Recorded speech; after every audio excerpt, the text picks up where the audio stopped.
Since learning loss is a real thing, especially throughout the summer months, and of course with COVID, it has increased significantly, I wanted to share a few steps that can be useful to students, to our middle and high school students. So, step one would be that students would read literature of interest to them 4 to 5 times throughout the week, as well as read for at least 30 minutes. Step two is students should engage in summarizing their reading and summary through written and recording. So the written portion would be so that it would support students in conveying their ideas coherently in a written form, as well as recording to convey their ideas coherently in a verbal form.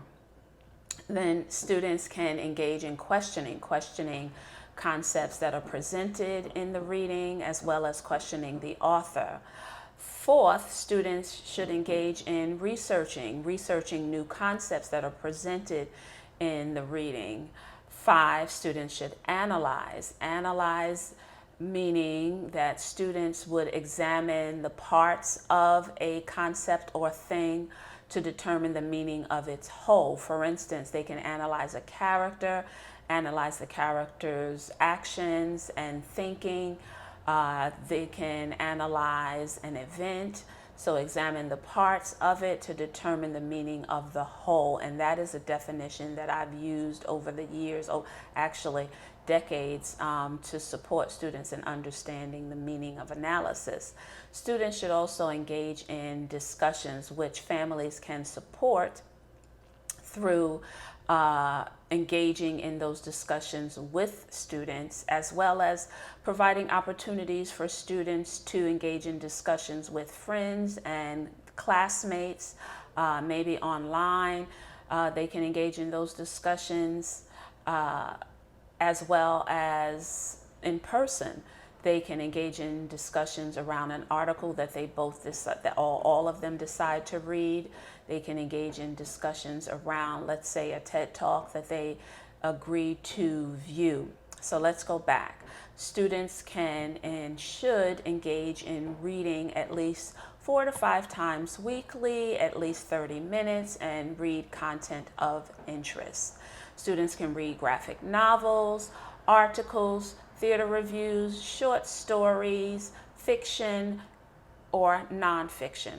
Students can summarize in written or in verbal form, recording themselves. Students can summarize using 5 to 7 sentences. They can summarize what stood out to them and explain why it stood out to them. They can explain the who, what, where, when, and why. They can illustrate a chapter, or they can illustrate the beginning, middle, and ending of the particular reading. They should question concepts or the author. They can research new concepts and, of course, analyze.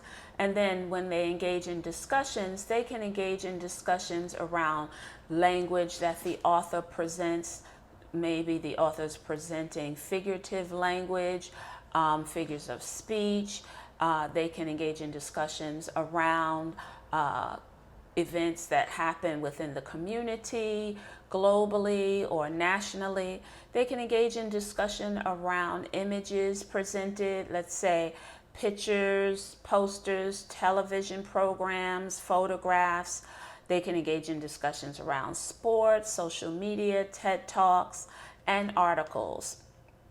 And so these are the various steps that can support students in preventing learning loss and expanding their thinking, as well as I am going to attach a PDF of 21 questions that will further support students in deepening their understanding of the content that they're reading.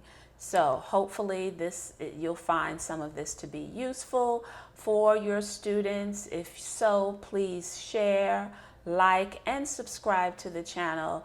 And I look forward to sharing more on the next video. Again, Please remember, if you find any of this to be of value or you know someone that it can benefit, share, subscribe, and like. And I look forward to sharing during the next video. Enjoy the rest of your week.